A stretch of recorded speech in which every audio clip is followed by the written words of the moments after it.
ازيكم حبايبي، عاملين ايه؟ يا رب تكونوا كلكم بخير. كل سنه وانتم طيبين. بمناسبه المولد النبي الشريف. النهارده فيديو جديد، فيديو مشتريات. هوريكم اشتريت ايه بالاسعار. خليكم معايا. اول حاجه ازازه البيبسي دي ب20 جنيه. جبت علبه اللبن دي ب41 جنيه، اتنين.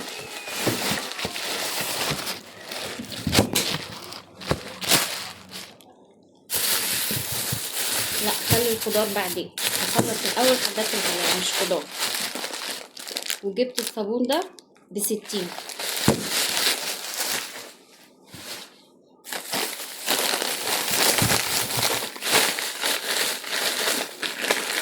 وكيس المكرونة ده ب25. كيس الرز ده ب30. وده سلك. وجبت مسحوق غسيل اوتوماتيك ب70 جنيه كتير.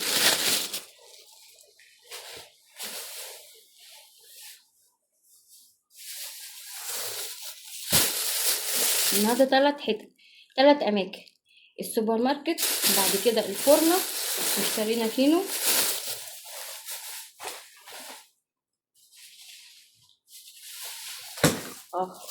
وبقسماط. تعالى يا زوما خد الحاجات دي. واشتريت كمان باكو شاي 52 جنيه، عليه عرض. وكيس دقيق.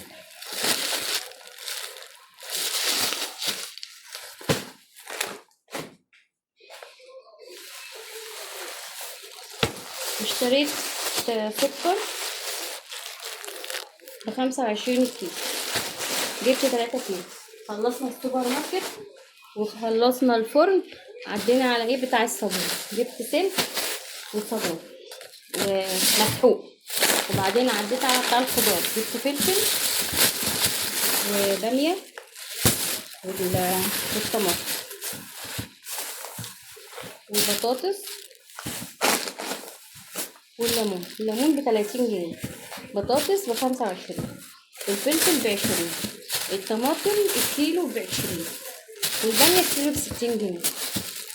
ودي كانت مشتريات النهارده. خليكي معايا عشان اشوف هنعمل ايه. عندي الفرخه اهي، غسلتها كويس قوي ونقعتها في محلول النقع وساعه كده ونطفت وبقت زي الفل. هسيبها بس تتصفى. وهنا عندي بصلايه بشرتها مع حبة فلفل وحبة ملح وشوربة ماجي فورية اللي هي البودرة دي. بس انا ما كانش عندي بودرة، حطيت اللي هي التانية فصصتها كده مكعبات يعني، بس بتدي طعم حلو. هجيب الفرخة بقى ايه، ادعكها من بره وجوه وكل حته.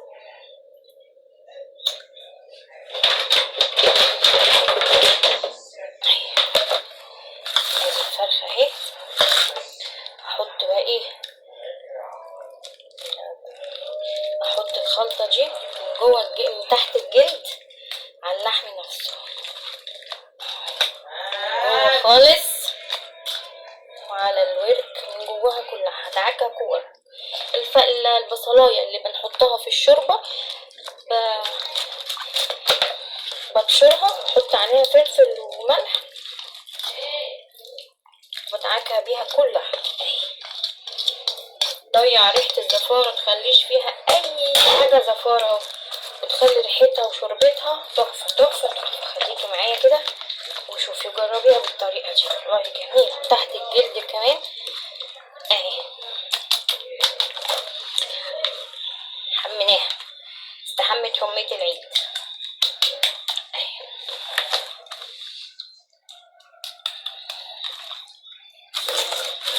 البصل وقع، احط كله هنا بقى كده.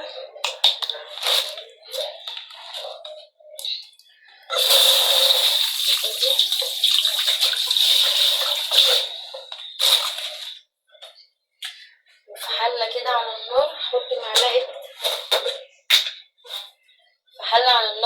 معلقة سمنة، معلقة صغيرة.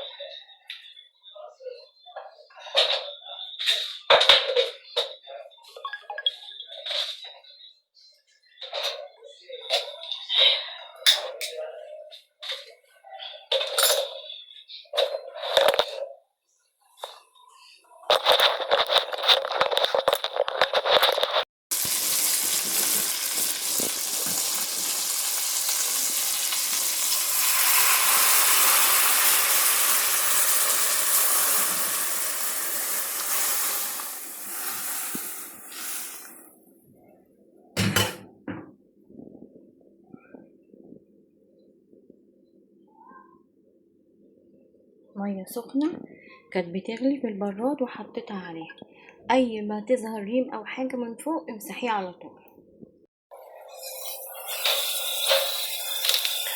هنا عندي بصلايه وفصين توم اهو.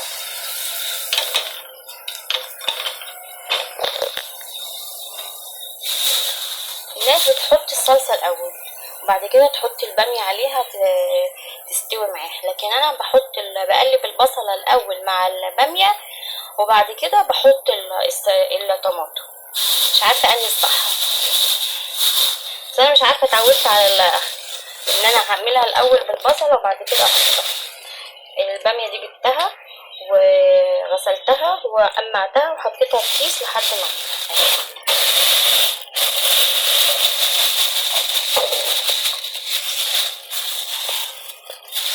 صلوا النبي صلوا النبي صلوا على النبي حبايبي، واشتركوا في القناه واعملوا لايك، مش عايزه اكتر من كده. بسم الله ما شاء الله، الله اكبر، حلوه زي الفل.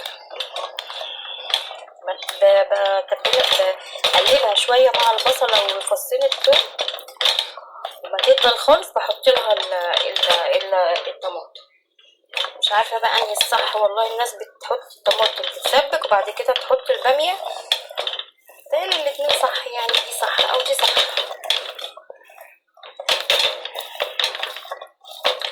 صلوا على النبي حبايبي، بالله عليكم بقى اشتركوا في القناه واعملوا لي لايك او كومنت حلو كده، او صلي على النبي في الكومنتات. هتدبل شويه معاها وبعد كده احط عليها الصلصه لحد ما تدبل. الفراخ اهي على الفتة على البوتاجاز اهي بتغلي.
هنا حمرت شعرية، اعمل رز بشعرية.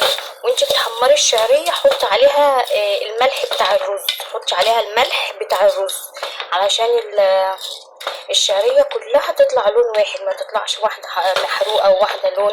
لو حطيت الملح على الشعرية كلها تبقى لون واحد ولونها تبقى ذهبي كده وجميل. اجي حمرت عملت الرز لسه طبعا ما حطيتلوش المية. وهنا البامية بتغلي اهي، معلش بخار الحل، والفرخة اهي على البوتاجاز خلاص استوت يعني.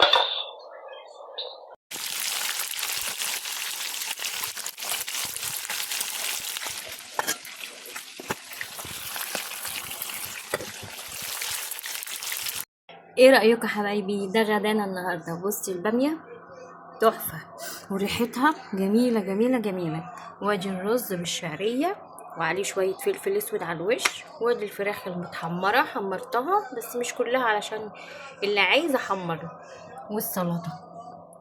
ايه رأيكم؟ اكل ولا اروع. بسم الله ما شاء الله، الله اكبر. ربنا يا رب يحفظها لنا نعمة يا رب، ويديمها لنا نعمة ويحفظها من الزوال. صلوا على النبي حبايبي، واشتركوا في القناة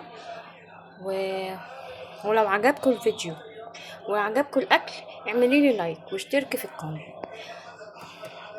وده كان نهاية فيديو النهاردة، كان غدانا البسيط دون، وان شاء الله اشوفكم فيديوهات حلوة كتير ان شاء الله. انتظروني واتفرجوا علي. سلام.